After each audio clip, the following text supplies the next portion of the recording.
नमस्कार साथियों, हमें अरेंज मैरिज करना चाहिए या फिर प्रेम विवाह करना चाहिए। तो साथियों, प्रेम करना एक कोई गुनाह नहीं होती है और प्रेम जो होता है वो ऑटोमेटिकली हो जाता है, लेकिन वो प्रेम का आपको अस्वीकार करना है, उस प्रेम को आपको त्याग देना है जिस प्रेम को आपके घर वाले, आपके गार्जियन, आपके माता पिता स्वीकार न करें। और ऐसा क्यों ज़रूरी है वो मैं आपको पुराने सांस्कृतिक हमारे धर्म ग्रंथों में जो कहानियाँ वर्णित है उसके अनुसार मैं आपको बताना चाहता हूँ।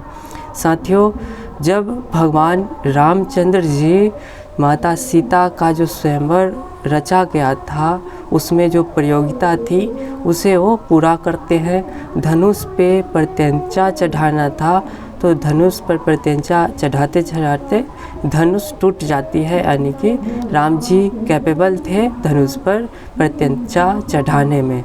लेकिन जब राम जी प्रतियोगिता जीत गए तब उन्हें विवाह करने का ऑप्शन था, लेकिन श्री रामचंद्र जी विवाह करने से इसलिए मना कर देते हैं कि जब तक वो अपने माता पिता का आज्ञा नहीं लेते हैं तब तक उन्हें यह विवाह स्वीकार नहीं होगा। और वही होता है धर्मों के अनुसार। भगवान जनक जी आते हैं मिथिला और फिर दशरथ जी और विवाह के लिए राजी होते हैं और फिर विवाह होता है।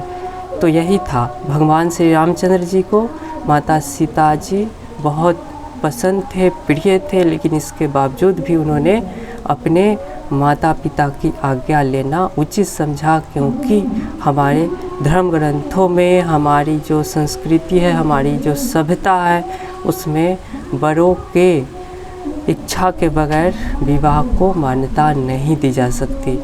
और दूसरी कहानी आप कहें तो मैं माता पार्वती जी का बताना चाहता हूँ।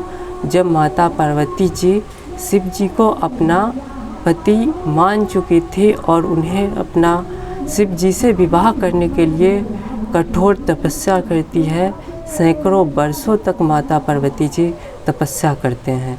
और जब भगवान शिव जी बहुत वर्षों के बाद प्रसन्न होकर उन्हें वरदान स्वरूप अपना पत्नी बनाने का वचन देते हैं, तो और माता पार्वती जी को बोला जाता है कि चलिए मैं आपको अपना पत्नी बनाता हूँ, तो माता पार्वती जी बोलते हैं कि इसके लिए सबसे पहले आपको हमारे माता पिता से हमारा हाथ मांगना होगा और तब जाके हमारा और आपका विवाह संभव होगा।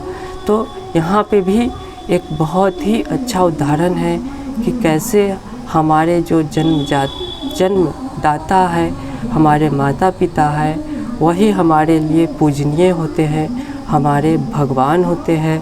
और इसलिए आपके जीवन का ही क्यों न निर्णय हो, आपको अपने माता पिता के स्वीकृति के बिना कुछ भी करना अनुचित होगा, चाहे वो आपका जीवन साथी ही बनाना क्यों न हो।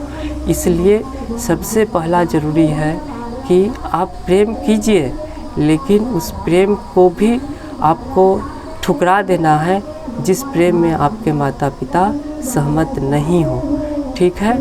और जब आप योग्य हो जाइएगा, जब आप अपने पैरों पे खड़े हो जाइएगा, तब आप जो भी करिएगा उसे आपके गार्जियन लोग भी सपोर्ट करेंगे।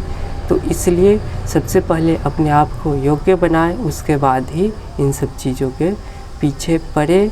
और जब योग्य हो जाइएगा, कैपेबल हो जाइएगा, तो ये सभी चीज़ बहुत ही आसानी से आपको मिलेगी। धन्यवाद।